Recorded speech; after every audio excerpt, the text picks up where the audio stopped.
All right, guys. Today, I'm excited to announce Garett McKinnon, the CRO of Campground Views.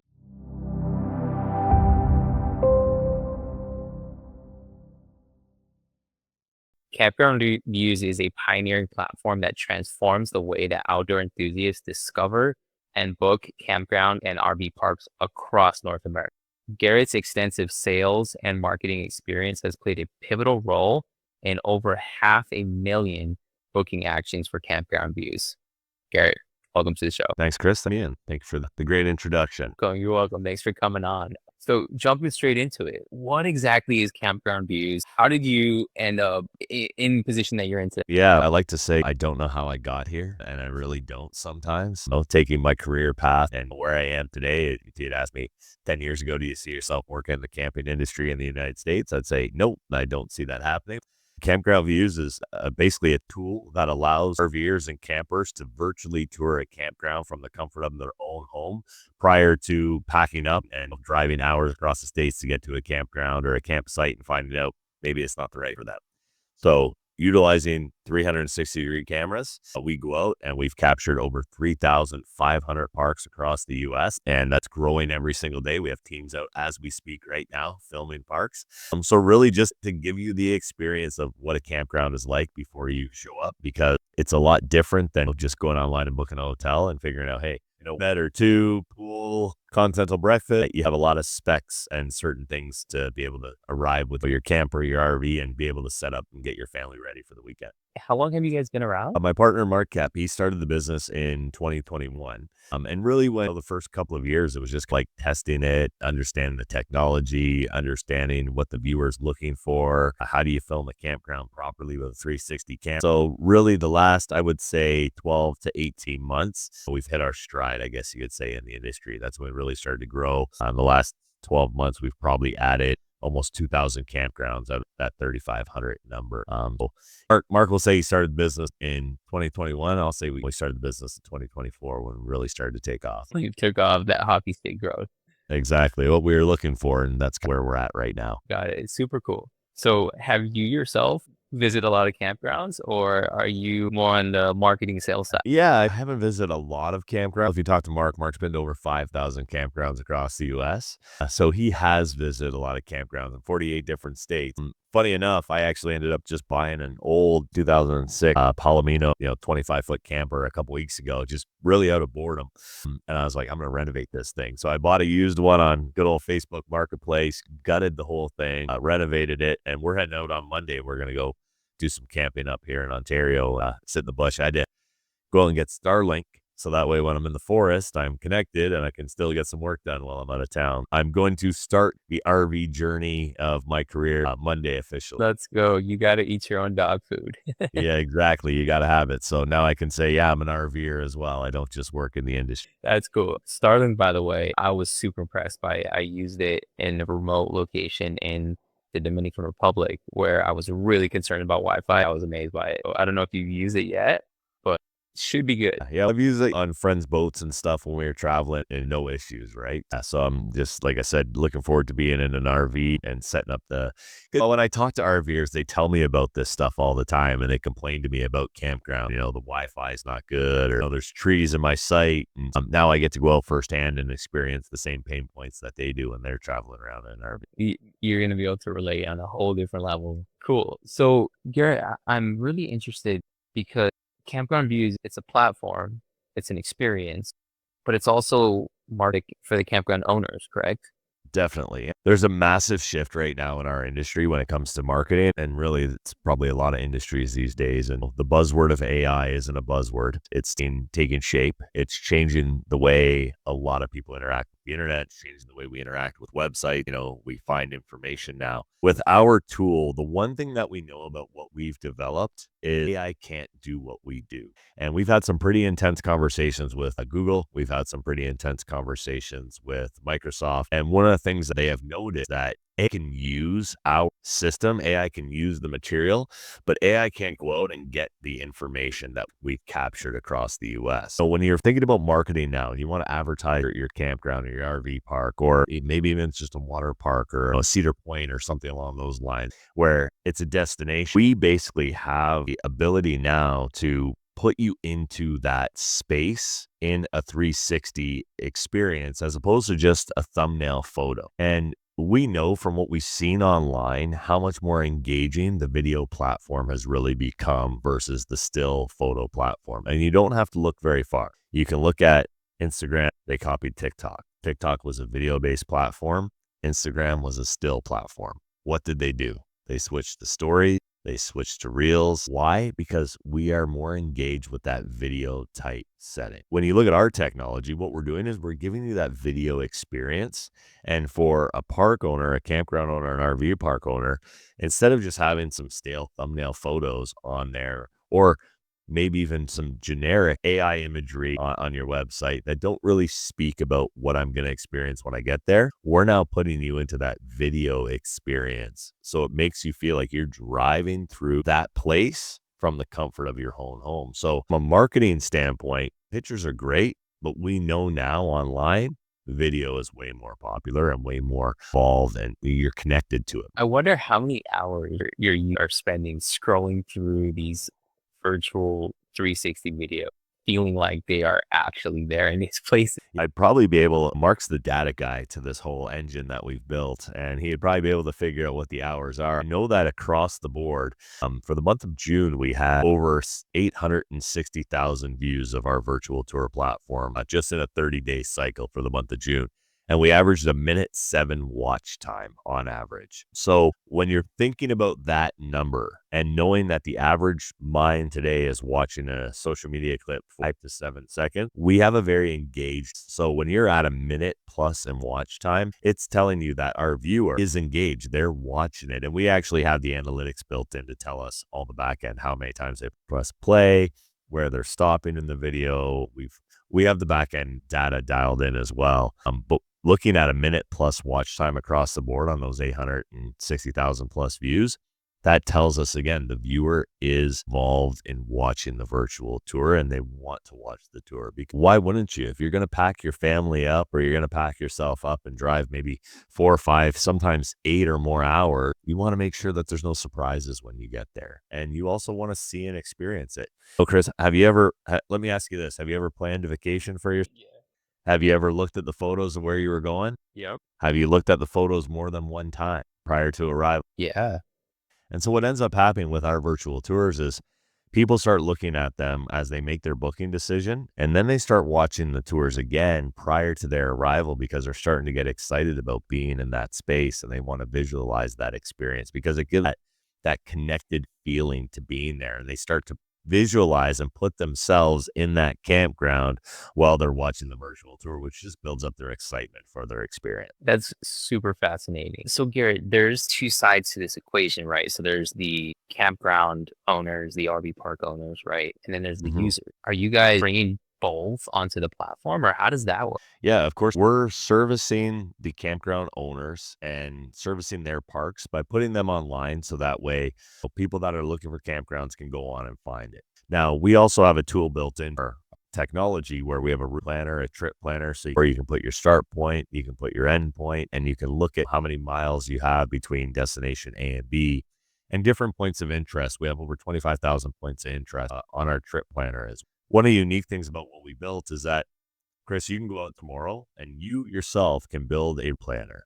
You can put in the information, you can strip the data from the internet, you can build. What you can't build right away is a route planner that has 3,500 plus virtual tours, because that's the data we've gone out and collected with our hours of work and research. So when it comes to that route planning tool, we are now helping the RVer who's planning to find the destinations and make the plan and the trip a lot easier for them to go through from the beginning stages of that journey. So we're servicing the park by showcasing the real view of their campground with that virtual tour. And we're servicing the RVer who's trying to find the right campground, who's towing a 45-foot fifth wheel with everything loaded up in the back of the truck, and they need some special arrangements when they get to that campground. So we're servicing both ends. So the park sees it as a marketing tool and Veer sees it as like a planning tool, if that makes. That makes a lot of sense. And so, Garrett, I know that you stepped in from an extensive sales and marketing background. And so, how are you looking at, like, how have you taken all of that experience and that knowledge and applied it here to essentially creating two funnels to bring people from both sides of the equation in? Yeah, it's funny now when I start talking about my sales career, being it's over 2 decades into sales, you start talking in those numbers and you're like, okay, I'm either getting really old or I've just been doing this far too long. I need to find something outside of sales. But for me, when it comes to selling, I'm a relationship sales type person. I don't consider myself a hard salesperson. I'm good with follow up. I'm diligent with communication. I try to be as reliable and honest as I can be when I'm talking to folks. But yeah, it's been interesting kind of seeing where I am now in my sales career versus where I was early in my sales career. When I was younger, I think I had more an aggressive energy to my sales cycle. Whereas now, fortunately, too, a lot of it's product based. What we have built is so easy to explain to the industry itself that it makes it a pretty simple decision for them. Put the buyer in a position where it's easy for them to say yes and it's easy for them to buy. And that's where we have a really good upper hand right now in our industry is we're the only ones that do video virtual tour. Nobody else does what we Mm, do. There's still photography out there. There's drone photography, but nobody else is doing edited video virtual tours like we are. So the other thing that's interesting about that is being in a sales conversation is there's no apples to apples comparison. People don't have the ability to shop around and say, I want to go look at this video virtual tour versus yours. So when you're talking about an apples to apples, there isn't one out there right now. So it does give us a leg on the competition if it's there. But yeah, I'm just at that point now where in this industry specifically, it's fun. It's actually a really cool industry. The folks in the industry are just amazing to deal with and amazing to talk to. Building out like the conversations between the two, I just have conversations about going camping and having fun and using our tool to make your life easy. And for me, it's a simple sales cycle at the end of the day that I really enjoy being a part of. that's cool. I can tell in the way that you're explaining this, how you're speaking about it. I can tell that you're having fun on this journey, which I think is very important. Yeah, and that's just something I learned over the year and being in sales as long as I have is if you're gonna sell something you enjoy talking about. I've had some roles where I started getting into sales and selling things that I just didn't enjoy. And I went to the owners of the companies and I said, hey, this is a fun business, but it's not for me. I don't enjoy talking about it every day. They come back, Garrett, don't leave. And I'm like, I just can't wake up in the morning and go out and sell this product anymore. Appreciate you. Great organization. Some of them are multi-billion-dollar organizations, but I want to get up. And if I am going to sell, I want to sell something that I enjoy talking about every day and something that ignites me and something that's fun. It's cool. Yeah, I can definitely appreciate that. So I'm curious, Garrett, if you can share what has been the most reliable client acquisition or new user acquisition channel for you guys? Yeah, and our industry is a bit unique. It's different than most industries, but our industry is going under a pretty big shift right now. And when I say that, our industry was built on what we refer to as mom and pop business owners, right? So small startup companies, small startup, low cost of entry years ago. So many stories of people whose grandparents bought a campground for $100,000. You know, the great grandkids are now running that park and it's worth 10 to 15 million, $20 million even, right? But the big thing that we're seeing right now in our industry, in our sector is large investment money coming in, investment portfolio money coming in. So there's a big changing of the guard that's taking place right now where kind of your mom and pop shops are starting to move out. You know, the bigger hotel chains are starting to take notice of the industry and of the revenue, and they're going to start moving in. So an area of success for me, and again, being in sales, a yes of somebody that owns one park is great, but I can get another so somebody that owns 10 parks, or I can get another so somebody that owns 100 parks. So where we've really started to make some headway and talk about that hockey stick growth is I've been able to build some really strong relationships with some of these 20, 30, 40 park operators that have registered for our service right now. So that's what we're seeing right now in this industry is consolidation is starting to take place, and it's going to change the demographic of the industry. From a sales side, though, for me, I personally really love it because, as I said, if I'm going to go out and get a yes, I'd rather get a yes for $300,000 than a yes for $3,000. And it pretty much takes the same amount of energy to get the yes out of the $3,000 client as it does from the $300,000 client. It's going to be an interesting time in the next 12 to 36 months in our industry as a whole, and an exciting time if you're on the sales end of that. get to benefit from. That's interesting. So you're literally swimming upstream, finding the bigger fishes and just playing ball with them. Exactly. And I enjoy it. Again, I think maybe where I am in my career now, I enjoy that sales cycle a little bit more. Get me wrong, I registered a few clients this morning, single park operators, fantastic. They keep the lights on, they keep the bills paid. There's a shorter sales cycle typically than maybe a 40 park operator who's got to go through a board of directors or get financial approvals, or we're in the middle of the fiscal year, they've got to get budget approvals and all that type of stuff. But well, those are all just general things to deal with when you're in, right? None of that's, I don't let it, I always say never get too high, never get too low. Just stay steady every day, put a smile on your face, go to work, have fun, and the yeses come. As our industry shifts here over the next 36 months, that's where the consolidation that's going to come in is really going to change the entire demographic of the industry, which is exciting. It's also different. A lot of people are concerned about it. They want to make sure that kind of mom and pop feel of the industry doesn't go away. A good example would be the hotel chain. Many years ago, hotel chains were owned by a family entity, and now they're the large brand, the Hiltons, the Marriotts. And so it's a matter of still keeping that touch and personal commitment to the campground, which is really going to separate the operators, and the ones that come in and do it well, they're going to be the ones that see the financial growth because the campers are going to stay at those parks more, I think. That makes sense. And so as you guys are experiencing this hockey stick growth, Garrett, have you started to build out sales team to help you basically convert and, get some of these bigger fishes on board? Yeah, for sure. So that's one of my tasks in the next coming months here to do and to build out. I can't give too much information away, but we're in some very large conversations at the moment right now, which could significantly impact how rapid we continue up this hockey stick growth chart, I guess you can say. So we will be at a point where we will be expanding our team. We have a pretty good sized capture team right now, as I said, that's out driving around and capturing the parks. But it is conversation to bring in some support for myself. Essentially, as a CRO right now, I'm pretty much the only and the large driving factor to all the revenue for the business, which has been great. But now that we're starting to build out some additional channels of revenue, we're going to start expanding our team, which is great for me. I love training and developing team member. I grew up in an environment in sales where I started as an agent and I was a trainer, team leader. I had all the different roles you could imagine as a sales rep in the last 20 years.